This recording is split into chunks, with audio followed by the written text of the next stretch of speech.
So listen, without any further ado, I wanted to introduce a man, I can't tell you how much I admire him. You know, I first started doing a show, I do a show, Freedom in Radio. I first started doing it in my car because I had a long commute. I worked as a software executive and I had a long commute and I got tired of listening to audiobooks, so I started talking about thoughts I'd had for many years and ended up publishing it and so on.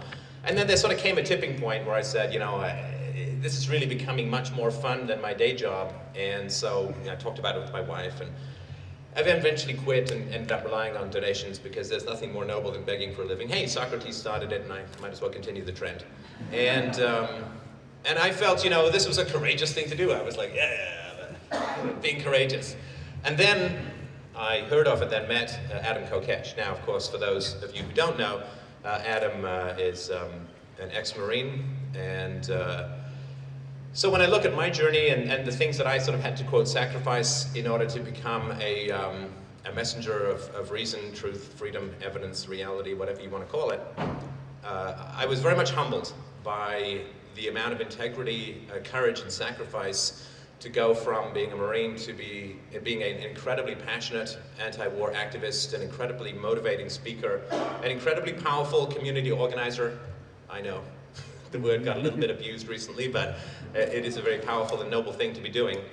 And when you see the energy and passion that this man brings to the cause, it truly is, you know, much like his biceps, it is a force of nature. And so, ladies and gentlemen, please put your hands together and welcome Adam Kokesh!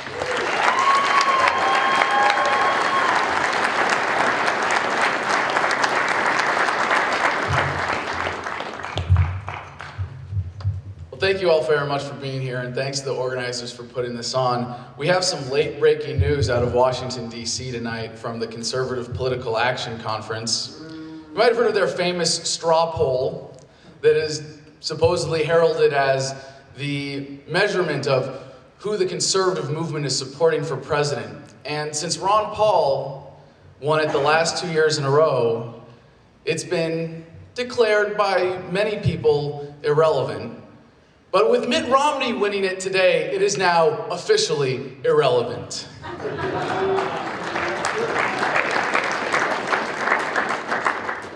So I'm very grateful for this opportunity today, but I have to tell you, I have some thoughts I'd like to share that aren't what I normally talk about, that are really behind what I've been thinking, things that I haven't shared except maybe in private conversations. And I'm a little bit anxious to, for the first time, subject these ideas that I hold very dear to me, that are very essential to my worldview, to the scrutiny of the public and to all of you. And so I'm very grateful to have an audience here for this that I know is embracing this message and is here because they're passionate about what I'm passionate about. And it's so exciting to see that nationally, to look around, we have a movement. We have a freedom movement like never before in human history.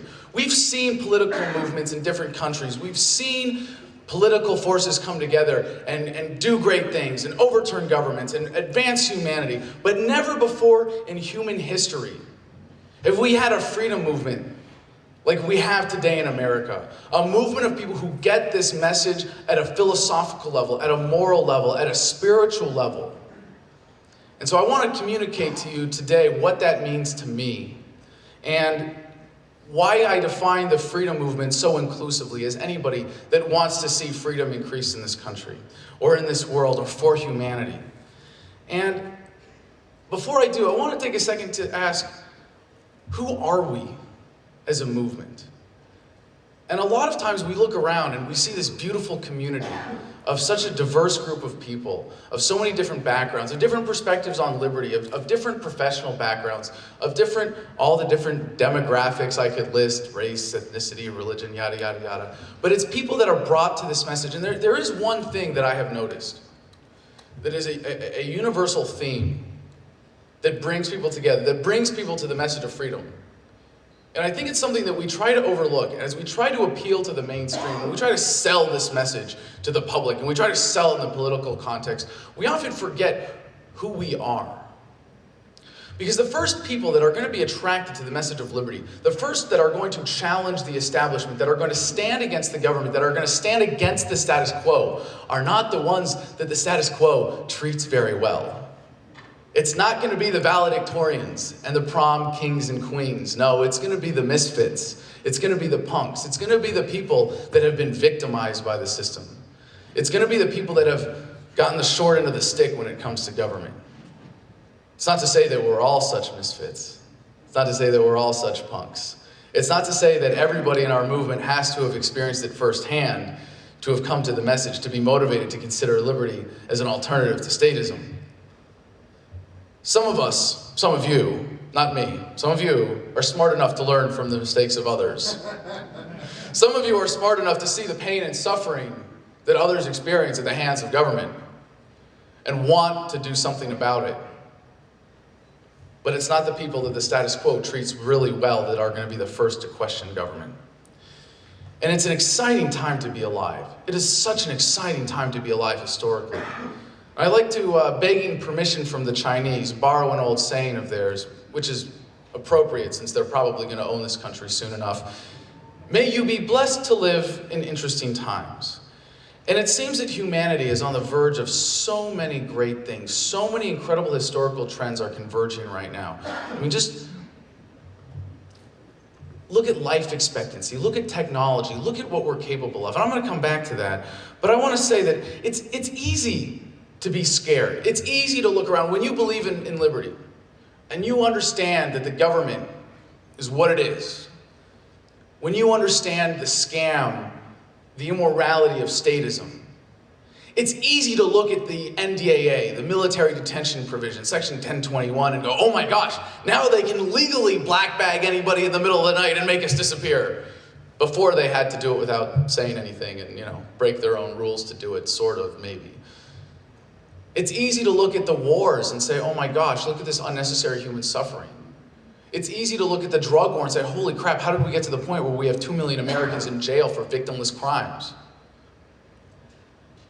But I look at the youth today. I just turned 30. You're not supposed to trust anyone over 30. But I consider myself at the cusp of the millennial generation, the older edge. And anytime you're at the older edge of a generation, you always identify with the younger generation. So I'm a millennial, just for the record. But the millennials, those of us who grew up with the internet, those of us who had it hardwired, who, and for people as old as I am, literally grew up with it, had it develop over our lifetimes. We watched our parents' generation call it a revolution when the internet changed the way that we communicate, that we shop, that we handle logistics, that we do research. Oh my gosh, it's a revolution. That was just the start. That was just scratching the surface. And the kids today who had smartphones in high school, the revolution that is happening with them, the paradigm shift, the philosophical revolution is something else entirely. And the power of the internet is so incredible that for those of us who now have this truth button in our pockets right here, one click away, you can lie to us, but you can't get away with it for very long. And that's a really exciting dynamic that we see in people growing up in America today. The bullshit detectors get better and better with every generation. But at the same time, an American being born today is born into what, $40-something thousand worth of debt? It's not my debt. I didn't vote for that. I didn't want to pay for that. What do you think the kids are when I say that they're the misfits, they're the victims of statism, that go, wow, we should question this? Guess what? Every child born into $40,000 worth of debt has a damn good reason to start questioning government. And now they have the tools like never before. So I don't want to seem like I'm suggesting some kind of generation gap or creating some kind of divide between the millennials and the older generations. And now we the millennials have a generation that's even coming up behind us that's going to have a greater advantage than we do in fighting this paradigm of statism. But there's a philosophy gap. There's an awareness gap. And it favors youth, but it's not exclusive to the youth. And we see that a lot of people who didn't grow up with the internet are able to embrace it. are able to see this and are able to come along on this next phase of human social development and ways of sharing information and communicating. And I'm grateful for the fact that there are people like Stefan Molyneux and Caleb Leverett and so many others here today who are able to see this and be a part of this new paradigm.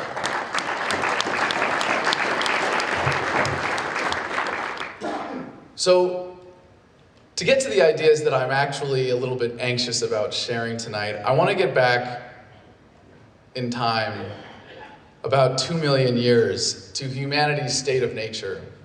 Who was in charge? When we first became Homo sapiens, and for all the diversity of the freedom movement, I think everybody here qualifies, right? I know my dog sometimes likes to think that he's a member of the freedom movement, but I'm pretty sure we're all Homo sapiens. And at the dawn of the species, let's just say freedom wasn't exactly a priority. It was survival and reproduction. And life was nasty and brutish and short. But the focus is still survival and reproduction, whether you want to deny it or not. And within our little tribal units, whoever could pick up the biggest rock was in charge. And before language, before critical thinking, before philosophy, this was actually a good thing. And if you weren't the alpha male of your little tribal unit, your odds of survival actually increased by submitting to the alpha male. By not challenging the idea that human relationships could be defined by whoever could use the most force against the other. And by the way, this wasn't a great situation for women, but we've obviously come a long way since then. Sadly, you can still see, however, the social dynamic that existed then is alive and well today, and that for a lot of people, they are better off by submitting to the status quo. A lot of people are better off taking that government job. A lot of people are better off not questioning authority. A lot of people are able to put food on the table for their families because they're part of the system. But we're changing that. And because we are pack animals who once hunted in packs, our so-called evolutionary brain explosion allowed us to communicate and coordinate. And suddenly the guy that could pick up the biggest rock wasn't necessarily in charge. It was now the best hunter, the guy who could lead effectively in a coordinated effort that required communication and cooperation. That was the real point, I believe, at which we became truly, distinctly human. And from thenceforth, we have been evolving further and further from that state of nature to be more human and less animal.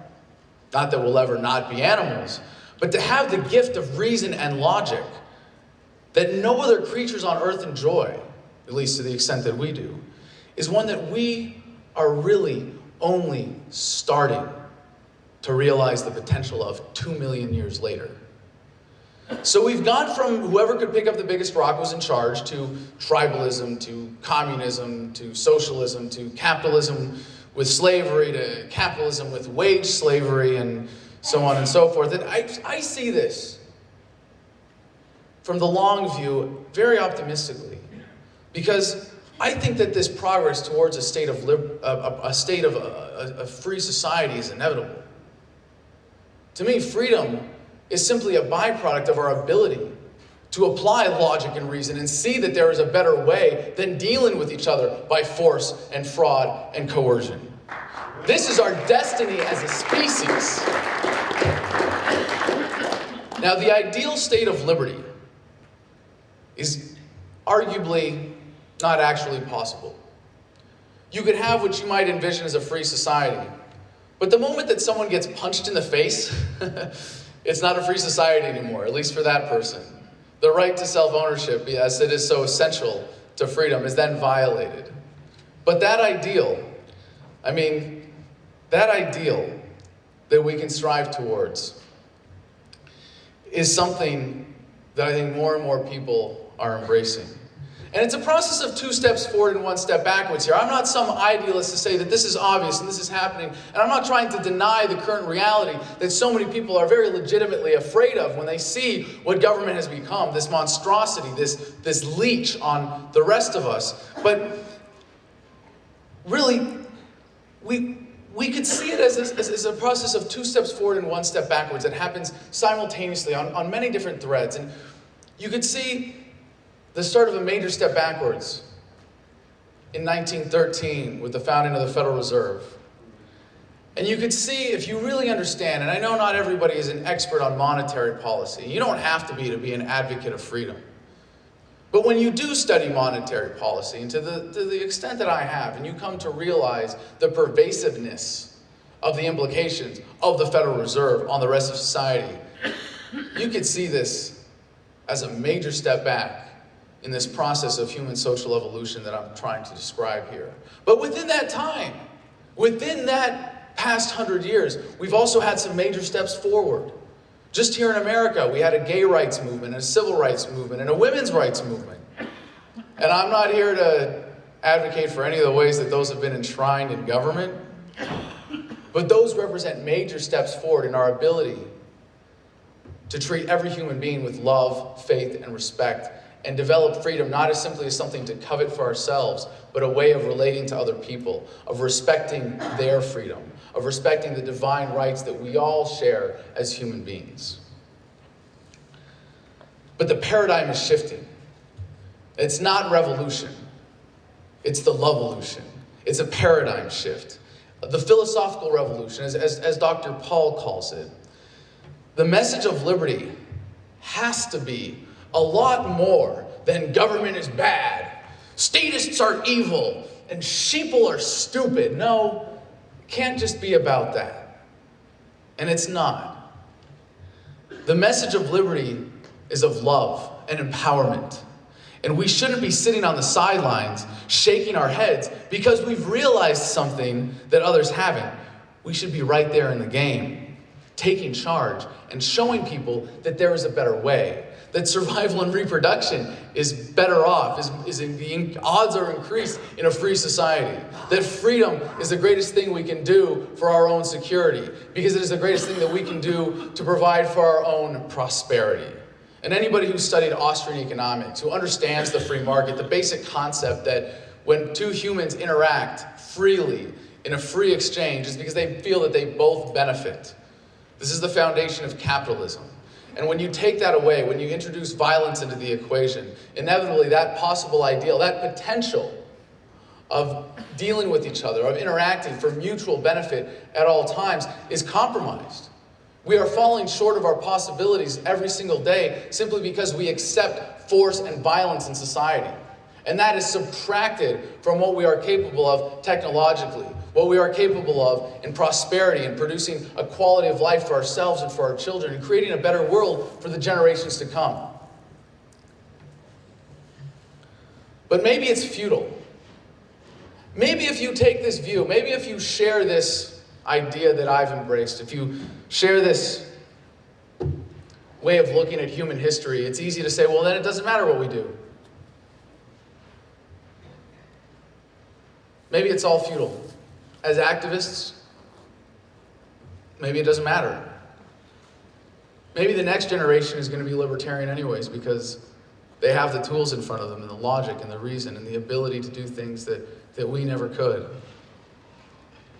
Now I have to talk about it like kids these days because I'm 30. Damn it. Technology. Empowerment. These are essential to liberty, to embracing this message. When you can't feed your family, morals don't matter, laws don't matter, rules don't matter, freedom doesn't matter. But how are you going to convince people that the welfare state is necessary when we get to the point, and remember, technological improvement is exponential. When we get to the point, and we're getting there very quickly now, when a normal American can work for 1 year and retire and have enough to provide for their family for the rest of their lives. That's an exciting possibility, isn't it? That's what we're coming to. You look at unemployment today, it's not because we don't know what to do with ourselves. Not because we don't know how to apply specialization of labor. We don't know how to put this excess capital to use, but because we have a government holding us back from realizing that potential. But there's something to be said for the fact that we have such high unemployment. We don't have people starving. I don't mean to downplay the suffering of people that are hurting because of our economic situation. But think about it for a second. If you were in the state of nature 2 million years ago, and, well, as we know, the real statistics, when we see 8.3%, what does that really represent? Anybody? What's current unemployment rate from shadow stats? What's the real unemployment? 25, or we're hearing 25 now, 22 and a half. All right, so think back to the state of nature. When everybody had to work most waking hours to hunt and gather to feed themselves, if 25% of the people were unemployed, you might have 25% of the people starving to death. Today, it's not a question. It's not an issue. Okay, it's an issue. Putting this in the historical perspective. And what I said about smartphones, the difference between having a computer at home and having the internet there, and look at how that body of knowledge has developed, the ability to have that wealth of human information at your fingertips. Now that we have it in our pockets, we have the truth button right there. Imagine what we're going to have in 5 to 10 years. Just look that far out. And imagine how much different society is going to be when you have a contact lens on your eyeball that has more computing power than this, which has more computing power right here than you could put an entire room full of supercomputers just 30, 40 years ago. And you have a contact lens in your eyeball that does facial recognition, that looks everybody's background up, that holds everybody accountable for their actions, that sees the truth, that changes the dynamic of every conversation, because all of a sudden everybody has a perfect memory. Everybody has access to that knowledge. Not just, oh, can I type it in fast enough before this latest statist scam gets shoved down my throat and I'm convinced to support another war with bad propaganda? No, immediately, instantly, the conversation is fundamentally altered. And this is a good thing. And I know it's scary. I know it's exciting, but when you see it this way, it's easy to think maybe what we're doing is futile. Maybe Steve Jobs did more for human liberty than Dr. Ron Paul.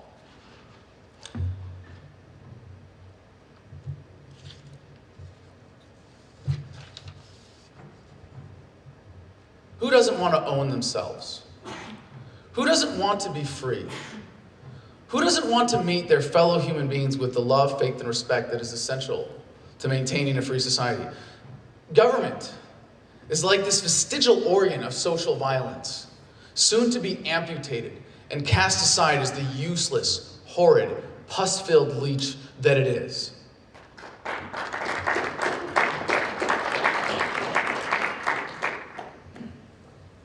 The message of liberty is really simple. And Stefan Molyneux, who you'll get to hear more from later, might come up here and tell you that it's about the sacred non-aggression principle and universally preferable behavior and certain philosophical truths and logic and reason and things like that. But it's not that freaking complicated. Every one of you got the message of liberty in kindergarten. You don't hit. You don't steal. And then in church you might have learned you don't kill.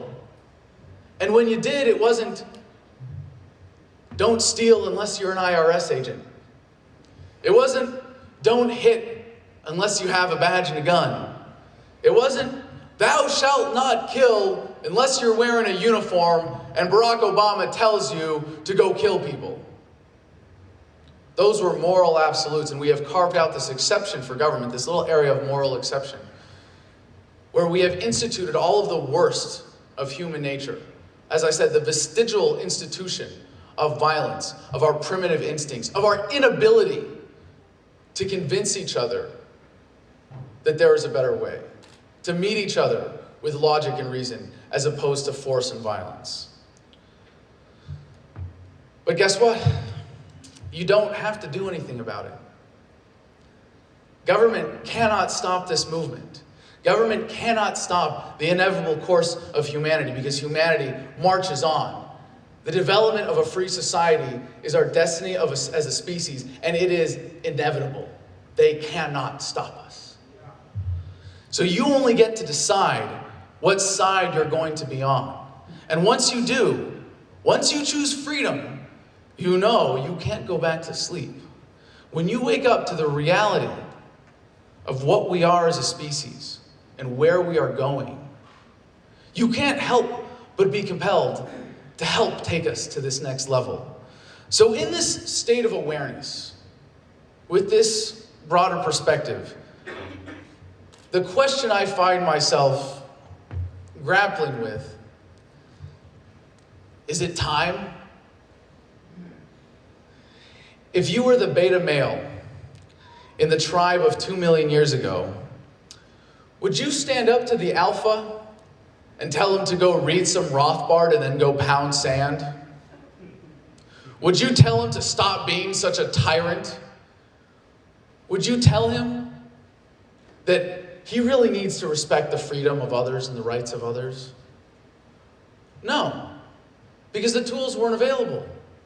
We didn't have it then, but now we do. We are creatures of pragmatism, again, first and foremost. So it comes down to, can we show people a better way? Is humanity ready for the message of liberty?